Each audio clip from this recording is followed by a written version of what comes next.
Hello friends, അകലെ latest review. Ambika ഋതിയോട് പറയുക, നീ എന്ത് കാണാൻ വന്നതാടി?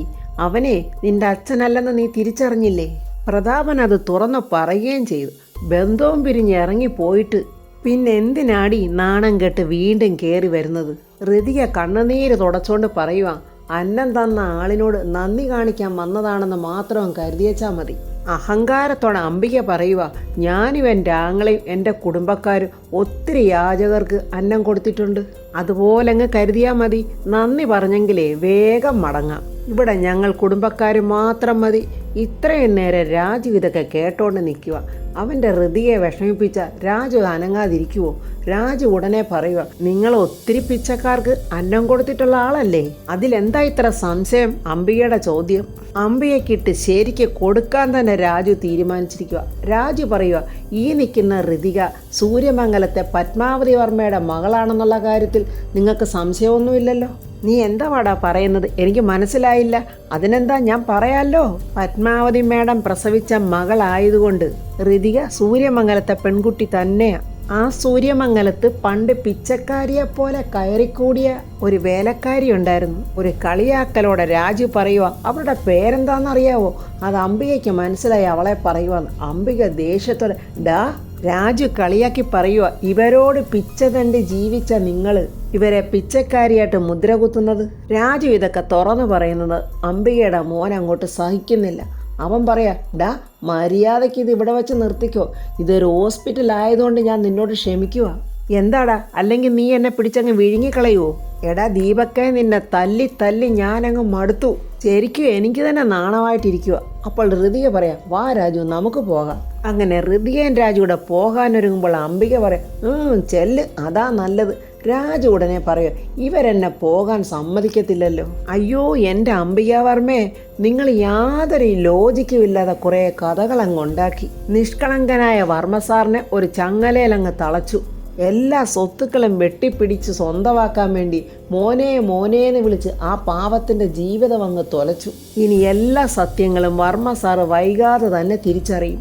അന്നുണ്ടല്ലോ അദ്ദേഹം നിങ്ങളെയും നിങ്ങളുടെ ഈ നിൽക്കുന്ന മകനെയും അവിടെ നിന്ന് അടിച്ചിറക്കും. ഇത് ഓർമ്മയിരിക്കട്ടെ, വാ ഋതു എന്നും പറഞ്ഞ് രാജു ഹൃദയം കൊണ്ട് പോവുകയാണ്.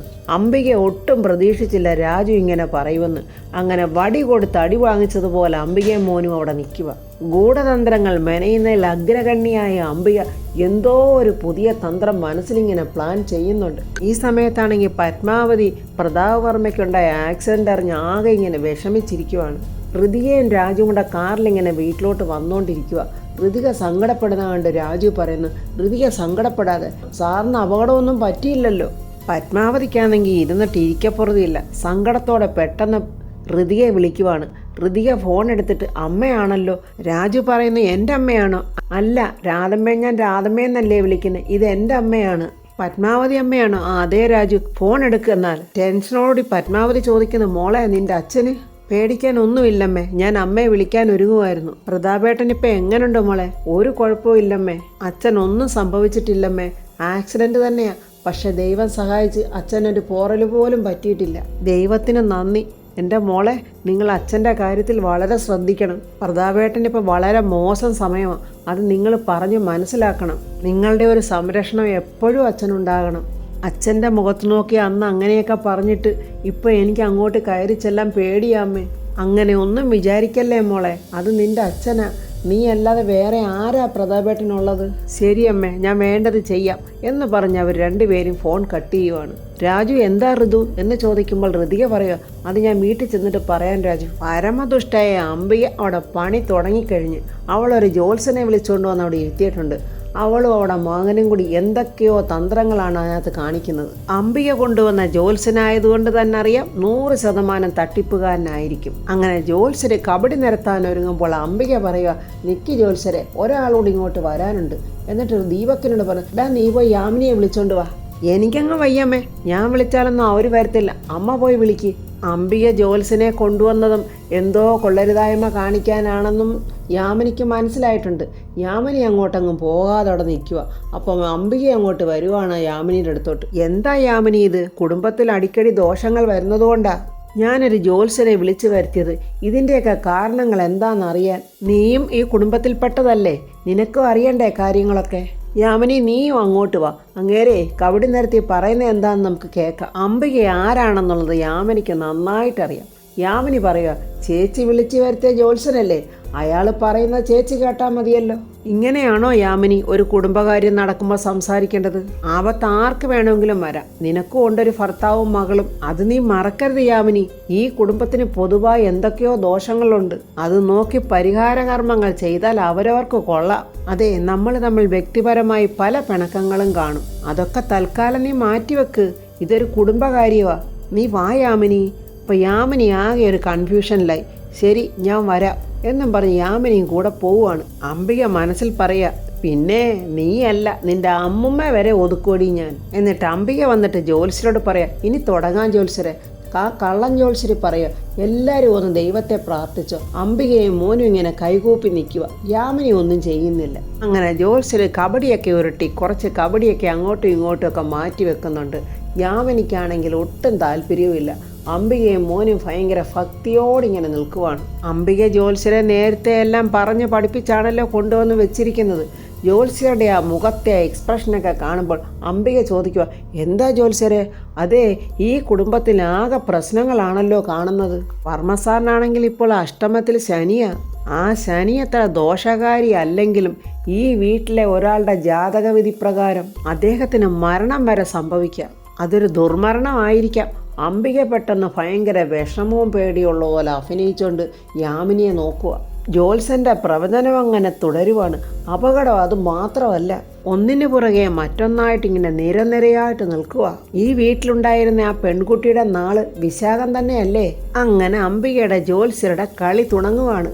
അയ്യോ അതേ ജ്യോത്സ്യരെ, അംബിക പറയുക, എന്നാലേ ആ പെൺകുട്ടിയുടെ ജാതകദോഷവാ ഇതിനൊക്കെ കാരണം. അതിനാ കുട്ടി ഇവിടുത്തെ ആരും അല്ലല്ലോ ജ്യോത്സ്യരെ. അവളെ ഞങ്ങളുടെ ഒരു വളർത്തുമകൾ മാത്രമായിരുന്നു. വളർത്തുമകളാണെങ്കിലും അവളെ ഒരു മകളായിട്ട് തന്നെയാണല്ലോ നിങ്ങളിവിടെ വളർത്തിയിരുന്നത്. അത് ശരിയാ ജ്യോത്സ്യരെ, പിടിച്ചതിനേക്കാളും വലുത് അളയിലുണ്ടെന്ന് പറഞ്ഞതുപോലെ ഇത് മാത്രമല്ല പ്രശ്നം. ഇവിടുന്ന് പോയ ആ പെൺകുട്ടി ഗർഭം ധരിക്കുകയോ പ്രസവിക്കുകയോ ചെയ്താൽ ആ കുട്ടി ജനിക്കുന്നതോടുകൂടി വർമ്മ സാറിന് ജീവഹാനി സംഭവിക്കും. അക്കാര്യത്തിൽ യാതൊരു സംശയവും വേണ്ട, അത് ഉറപ്പാ. അംബികയുടെ അഭിനയം തുടങ്ങി. അയ്യോ എൻ്റെ ദൈവമേ, എന്താ ജ്യോത്സ്യരെ ഇതിനൊരു പരിഹാരം? ഇതിന് പരിഹാരക്രിയകൾ വല്ലതും ഉണ്ടോ? ഉണ്ടാകും. പ്രശ്നങ്ങൾ ഉണ്ടാകുമ്പോൾ അതിന് പരിഹാരക്രിയകളും ഉണ്ടാകുമല്ലോ. അത് ഞാൻ കവടി നിരത്തി ഒന്നുകൂടെ ഒന്ന് നോക്കാം. ഈ കള്ള ജ്യോത്സ്യൻ പറഞ്ഞതിൽ എന്തെങ്കിലും സത്യം കാണുമോ? ആകെ കൺഫ്യൂഷനിലാണ് യാമിനി ഇങ്ങനെ വിഷമിച്ച് നിൽക്കുന്നത് അംബിക ഇങ്ങനെ ഏറുകണ്ടിട്ട് നോക്കുന്നുണ്ട്. അങ്ങനെ ജ്യോത്സ്യർ വീണ്ടും കവടിയിട്ട് ഉരുട്ടിയിട്ട് അങ്ങോട്ടും ഇങ്ങോട്ടും മാറ്റി വെക്കുവാണ്. നോക്കിയിട്ട് പരിഹാരമുണ്ട്, ഒരേ ഒരു പരിഹാരമേ ഉള്ളൂ. അയ്യോ എന്താ ജ്യോത്സ്യരെ? അംബിക ആകാംക്ഷയോടുള്ള ചോദ്യം. ആ കുട്ടി നിങ്ങളുടെ ആരും അല്ലാത്തതിനാൽ അത്ര വിഷമിക്കേണ്ട ആവശ്യമൊന്നുമില്ല. ഇതിലെന്തൊക്കെയോ ചതിയുണ്ടെന്ന് മനസ്സിലാക്കിയ യാമിനി ദേഷ്യത്തോടെ പറയുക, ആ കുട്ടി ഇവിടുത്തെ തന്നെയാ, ഇവർ പറയുന്ന ഒന്നും ശരിയല്ല. അംബികയുടെ നിന്ന് കുറേ പണം വാങ്ങിച്ച ജ്യോത്സ്യരല്ലേ, അംബികയ്ക്ക് അനുകൂലമായിട്ട് വേണമല്ലോ പറയേണ്ടത്. ജ്യോത്സ്യർ പറയുക, ഈ കുട്ടി ഇവിടുത്തതാണേലും അല്ലെങ്കിലും മരിച്ചു പോയെന്ന് കരുതി പടിയടച്ച് പിണ്ടം വെക്കണം. അംബികയുടെയും മകൻ്റെയും മുഖത്ത് നല്ല സന്തോഷമൊക്കെ കാണുന്നുണ്ട്. ജ്യോത്സ്യർ ചോദിക്കുന്നത്, നിങ്ങൾക്ക് മനസ്സിലായില്ലേ? ഇരിക്കപ്പിണ്ടം. ആ കുട്ടിയുടെ ഇരിക്കപ്പിണ്ടം നടത്തിയില്ലെങ്കിൽ പ്രതാപവർമ്മയുടെ ദുർമരണം ഉറപ്പാണ്. സങ്കട അഭിനയത്തോടുകൂടി അംബിക, അയ്യോ എൻ്റെ ദൈവമേ, ഇനി എന്തു ചെയ്യും ജ്യോത്സ്യരെ? അത് പരസ്യമായിട്ട് ഇരിക്കപ്പിണ്ടം നടത്തിയില്ലെങ്കിലും രഹസ്യമായിട്ടും ചെയ്യാം. അത് ചെയ്തു തരുന്ന നല്ല വിദഗ്ധന്മാരുണ്ട്. യാമിനി ദേഷ്യത്തോടെ പറയുക, ജീവിച്ചിരിക്കുന്ന ഒരു കുട്ടിക്ക് വേണ്ടി മരണാനന്തര ക്രിയകൾ നടത്താൻ ഞാൻ സമ്മതിക്കത്തില്ല. അംബിക അവളുടെ തനി സ്വഭാവം എടുത്തു കഴിഞ്ഞ് എൻ്റെ അനിയൻ്റെ ജീവന് വേണ്ടി അവളുടെ ഇരിക്കപ്പിണ്ടമല്ല, അവളെ ഞാൻ കൊല്ലാൻ വരെ തയ്യാറാകും. അവളെ കൊന്നുകളയാൻ തന്നെ ആയിരുന്നല്ലോ എന്നും നിങ്ങളുടെ പ്ലാൻ. യാമിനി പറയുക, ഇതൊന്നും നടക്കില്ല ചേച്ചി. നിങ്ങളുടെ ഉദ്ദേശം എന്താണെന്ന് എനിക്ക് വ്യക്തമായിട്ടറിയാം. അതൊന്നും നടക്കില്ല, നടത്താൻ ഞാൻ സമ്മതിക്കത്തതുമില്ല. എൻ്റെ ആങ്ങളുടെ ജീവൻ രക്ഷിക്കാൻ വേണ്ടി ഞാൻ ചെയ്യുന്ന കർമ്മങ്ങൾക്ക് നിന്റെ അനുവാദമൊന്നും എനിക്ക് ആവശ്യമില്ല. ഈ ഇരിക്കപ്പിണ്ടത്തിൻ്റെ കർമ്മം എപ്പോഴാണ് ജ്യോത്സ്യരെ ചെയ്യേണ്ടത്? ഇന്ന് സൂര്യാസ്തമയത്തിനുള്ളിൽ ചെയ്താൽ അത്രയും ആപത്ത് മാറിക്കിട്ടും. എന്നാലേ കർമ്മത്തിനുള്ള കാര്യങ്ങളൊക്കെ ജ്യോത്സ്യർ വേഗം തുടങ്ങിക്കോ, കർമ്മം ഞാൻ ചെയ്യിക്കും. ഇല്ല, നടക്കില്ല, ഞാൻ നടത്തത്തില്ല. യാമിനി പറയുമ്പോൾ അംബിക പറയുക, നടത്തുവടി, ഞാൻ നടത്തിയിരിക്കും. അവരുടെ ഒരു ഇരിക്കപ്പിണ്ടം എന്നും പറഞ്ഞ് ദേഷ്യത്തോടെ യാമിനി അവിടെ നിന്ന് അങ്ങ് പോവുക. എന്ത് ചെയ്യും ദൈവമേ, ഇവരീ നടത്താൻ പോകുന്ന കർമ്മം എങ്ങനെയും തടയണമല്ലോ. ശേഖരേട്ടനെ ഒന്ന് വിളിച്ചു നോക്കിയാലോ എന്നും പറഞ്ഞ് ശേഖരനെ വിളിക്കുമ്പോൾ നോട്ട് റീച്ചബിൾ എന്നാണ് കിട്ടുന്നത്. എന്നാൽ ഇനി പ്രതാപേട്ടനെ വിളിച്ച് കാര്യങ്ങളൊക്കെ പറയാമല്ലോ എന്ന് വെച്ച് പ്രതാപന് ഫോൺ ചെയ്യുമ്പോൾ സ്വിച്ച് ഓഫ് എന്നുമാണ് വരുന്നത്. ദൈവമേ, ഇനി ഞാൻ എന്ത് ചെയ്യും? യാമിനി ഇങ്ങനെ ആകെ വിഷമിച്ച് നിൽക്കുക. ഈ സമയത്ത് കൊച്ചമ്മണി രാജുവിൻ്റെ വീട്ടിൽ എല്ലാവരെയും ഇരുത്തി കഥ പറയുക. ആനയും അച്ഛനും കൂടെ അങ്ങ് നിൽക്കുക. ആനയാണെങ്കിൽ ചിഹ്നം വിളിച്ച്, എൻ്റെ അച്ഛനാണെങ്കിലോ ലോകത്തില്ലാത്ത അസഫ്യവും വിളിച്ച്. കൊച്ചമ്മണി പറയുന്ന ആ കള്ളക്കഥ വേണുവേട്ടനെയും രാധമ്മയും പ്രിയയും ഋതികയും നിന്ന് കേൾക്കുക. ആ സമയത്ത് ഋതികയുടെ ഫോണിലോട്ട് യാമിനിയുടെ ഫോൺ കോൾ വരുന്നുണ്ട്. വേണുവേട്ടൻ കൊച്ചമ്മണിയോട് പറയാം, ആനയും നിങ്ങളുടെ അച്ഛനും തൽക്കാലം അവിടെ നിൽക്കട്ടെ, വേണ്ട ഋതുമോക്കൊരു ഫോൺ വന്നിട്ടുണ്ട്, ആ കൊച്ച ഫോൺ ഒന്ന് എടുത്തോട്ടെ. രാധമ്മ പറയാം, അതാ ശരി, ആനയ്ക്കൊരു അല്പനേരം റെസ്റ്റ് കൊടുക്കാം. പ്രിയയാണെങ്കിൽ ചിരിച്ചോണ്ട് പറയാ, ഇവരുടെ ഈ നുണക്കഥ കേൾക്കുന്ന നമ്മളെ വേണം ചൂരലിനടിക്കാൻ. ഫോൺ അറ്റൻഡ് ചെയ്ത് ഋതിക ഹലോ ചെറിയമ്മേ എന്ന് വിളിക്കുക. എന്താ ചെറിയമ്മേ? മോളെ രാജു അവിടെ ഉണ്ടോ? ഉണ്ടല്ലോ. മോള് ഫോൺ രാജുവിനൊന്ന് കൊടുത്തേ. ഞാൻ ഫോൺ രാജുവിന് കൊടുക്കാൻ ചെറിയമ്മേ എന്നിങ്ങനെ പറയുമ്പോൾ രാജു അങ്ങോട്ട് വരുവാണ്. വേണ്ട രാജു, ചെറിയമ്മയാണ് വിളിക്കുന്നത്. ഫോൺ വാങ്ങി രാജു. എന്താ മാഡം എന്നിങ്ങനെ യാമിനിയോട് ചോദിക്കുമ്പോൾ, ഇവിടെ ചില പ്രശ്നങ്ങളുണ്ട് രാജു. പ്രശ്നങ്ങളോ എന്നിങ്ങനെ രാജു ചോദിക്കുമ്പോൾ അവിടെ ഇരിക്കുന്നവരെല്ലാം ഇങ്ങനെ രാജുവിനെ തന്നെ നോക്കുക, പ്രത്യേകിച്ച് കൊച്ചമ്മണി. രാജു, ആ അമ്പിയേച്ചി ഉണ്ടല്ലോ, ഇവിടെ ഒരു ജോത്സനെ വിളിച്ച് വരുത്തിയിരിക്കുക. അങ്ങനെ ആ ജോത്സൻ പറഞ്ഞ കള്ളക്കഥകളൊക്കെ യാമിനി രാജുവിനോട് പറഞ്ഞു കൊടുക്കുവാണ്. യാമിനി ആ പറഞ്ഞതെല്ലാം കേട്ട് രാജു ഇങ്ങനെ അന്തം വിട്ട് നിൽക്കുക. എല്ലാവരും രാജുവിനെ തന്നെ നോക്കുവാണ്. എന്തെങ്കിലും ഒന്ന് ഉടനെ ചെയ്യണം രാജു. ഇവരീ നടത്താൻ പോകുന്ന കർമ്മം രാജു എങ്ങനെയെങ്കിലും തടയണം. മേഡം തൽക്കാലം ഫോൺ വെക്ക്, ഞാൻ അച്ഛനോട് ഋതിയോടും ഒന്ന് ആലോചിക്കട്ടെ. സൂര്യാസ്തമയത്തിന് മുമ്പാ രാജു ഇതിൻ്റെ കർമ്മം. അതിനു മുമ്പ് രാജു എന്തെങ്കിലും പരിഹാരം കണ്ടെത്തണം. ശരി മേഡം. ഋതിക ചോദിക്കുന്ന എന്താ രാജു? വേണുവേട്ടനും ചോദിക്കുന്ന എന്താടാ, എന്താ പ്രശ്നം? അവരവസരം കിട്ടുമ്പോഴേ പത്തി വിരിച്ച് കൊത്താൻ നോക്കുക അച്ഛാ. ആരാ മോനെ? രാധമ്മ ചോദിക്കുന്നു. ആരാന്നൊന്ന് തെളിച്ച് പറയടാ. പ്രിയയും ചോദിക്കുക. അംബിക മേഡം. അപ്പോൾ കൊച്ചമ്മയുടെ മുഖത്തൊരു ഭാവവ്യത്യാസം കാണുന്നുണ്ട്. ഇന്നത്തേക്കുള്ള വക കിട്ടിയല്ലോ എന്നുള്ളതാണ്. പ്രിയ ദേഷ്യത്തോടെ പറയാ, അവള് മേഡമൊന്നുമല്ല, ദാ ഇരിക്കുന്ന ഇവരെ പോലെ ഒരു കീടവ. കൊച്ചമ്മണിയെ നോക്കിയിട്ടാ പറയുന്നത്. ഇപ്പൊ എന്താ കാര്യമെന്ന് പറ രാജു, ഋതിക ചോദിക്കുക. രാജു പറയാ, വർമ്മസാറിന് വരുന്ന കഷ്ടകാലം എന്താണെന്നറിയാൻ വേണ്ടി അംബിക ഒരു ജോത്സ്യനെ വിളിച്ചു വരുത്തി. കൊച്ചമ്മണി അപ്പം തന്നെ മനസ്സിൽ പറയുവാണ്, അത് അംബികയുടെ ഒരു കുതന്ത്രമാണ്. എന്നിട്ട് ബാക്കി എന്താന്ന് വെച്ചാൽ പറയടാ. വേണുവേട്ടൻ പറയുക. അത് കേട്ടത് എല്ലാവരും ഞെട്ടിത്തെറിച്ചിങ്ങനെ നിൽക്കുക. ആ കഷ്ടകാലമൊക്കെ മാറണമെങ്കിലേ ഋതികയ്ക്ക് ഇരിക്കപ്പിണ്ടം വെക്കണമെന്ന്. അത് കേട്ടത് എല്ലാവരും ഇരുന്നിടത്തുനിന്ന് ഞെട്ടലോടങ്ങ് എഴുന്നേൽക്കുവാണ്. രാധമ്മ ചോദിക്കുക, ഇരിക്കപ്പിണ്ടവോ? എൻ്റെ കുഞ്ഞ് ജീവിച്ചിരിക്കുമ്പോഴോ? രാധമ്മയെന്ന് വിളിച്ചുകൊണ്ട് പൊട്ടിക്കരഞ്ഞുകൊണ്ട് ഋതിക രാധമ്മയെ കെട്ടിപ്പിടിക്കുവാണ്. വേണുവേട്ടൻ ഉടനെ പറയുക, ഇത് അവളുടെ വേലയാ, ആ അംബികയുടെ. എന്ത് ചെയ്യാനാ, വർമ്മസാറിൻ്റെ ചേച്ചിയായിപ്പോയി. അല്ലെങ്കിൽ അവളെ ഞാൻ തട്ടിക്കളഞ്ഞിട്ട് എന്നേ ജയിലിൽ പോയാന്. കൊച്ചമ്മണി പറയാ, എന്തൊക്കെ പറഞ്ഞാലും ഇത് കൊലച്ചതിയാ. ഒരാൾ ജീവിച്ചിരിക്കുമ്പോൾ ശേഷക്രിയ നടത്തുകയോ? ഇത് കൊലച്ചതിയല്ല, കൊലപാതകമാ, കൊലപാതകം. രാധമ്മേനെ വിളിച്ച് ഋതിയെ വീണ്ടും കരയുക. എൻ്റെ മോള് കരയാതെ, ഇതൊന്നും നടക്കാൻ പോകുന്നില്ല. പ്രിയ ദേഷ്യത്തോടെ പറയുക, ഈ വിഷപ്പാമ്പിനെ തല്ലിക്കൊല്ലാൻ ഇവിടെ ആരുമില്ലേ? നീർക്കോലിയെ പോലും തല്ലിക്കൊല്ലാൻ പറ്റത്തില്ലടി മണ്ടി. കേസെടുക്കും കേസ്. കൊച്ചമ്മണി പറയുക. എടാ മോനെ, ഇതിന് വേറെ എന്തെങ്കിലും വഴിയുണ്ടോ? അച്ഛാ, ഞാൻ ജീവിച്ചിരിക്കുമ്പോൾ എൻ്റെ ഋതികയ്ക്ക് ഇരിക്കപ്പിണ്ടം വെക്കാൻ ഞാൻ സമ്മതിക്കത്തില്ല. പിന്നെ ഞാൻ എന്തിനാ ആണായിട്ട് നടക്കുന്നത്? ഇനി അവരെൻ്റെ പെണ്ണിൻ്റെ നേരെ വന്നാൽ അവരുടെ ചോര കണ്ടേ ഞാൻ അടങ്ങും. വേണുവേട്ടൻ പറയുക, ചോര വീഴ്ത്താതെ ഇത് കൈകാര്യം ചെയ്യണം.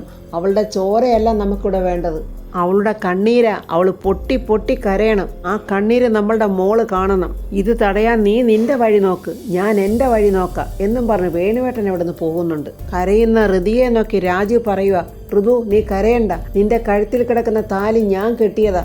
എൻ്റെ ഋതുവിനെ കരയിപ്പിക്കുന്നവരെ ഈ രാജു കരയിപ്പിക്കും, അതിന് യാതൊരു സംശയവും വേണ്ട.